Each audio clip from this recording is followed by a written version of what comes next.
So let me ask you a question. What is the most important thing in your life? Now those answers might vary a little bit, but I'm going to give you one that trumps them all. Air. The oxygen that you breathe is the most important thing in your life because everything else would cease to exist without it. So this is the first video in a series of videos where we're going to take an in-depth look at the breath. We're going to look at some theory, we're going to see some science and some statistics, and we're also going to work our way into some practical exercises that you can use at home to help to start to breathe better and gain the benefits from doing so. So first, let's start to talk about how important the breath is. So if we look at the three foundations for life, we've got food, water, and air. Food would be able to last for about 3 weeks without. Water, about 3 days, and air, only about 3 minutes. Now I'm going to take that data and I'm going to put it into a graph for you. And as you can see, the results are pretty astounding.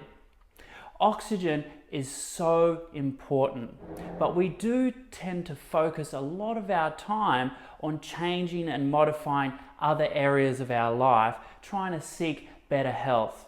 Take food, for example. How often do we change our diet? How often do we modify the things that we eat, looking and searching to gain better health?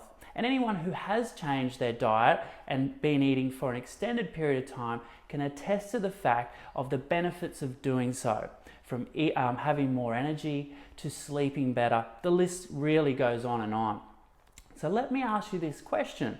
What would happen if we start to change and refine the quality of air that we're taking into our body? What would the benefits of that be? In a later video, we're going to actually see some scientific results of such a change to the body. So first, let's go back to the food idea. So food and water only makes up for 10% of the energy that we use. The other 90% comes from, you guessed it, oxygen. So the old saying, you are what you eat, really could be changed into you are how you breathe. Now, the ancient cultures from all over the world have known about this for thousands of years. In fact, all spiritual and personal development has a foundation for learning how to breathe more correctly and efficiently.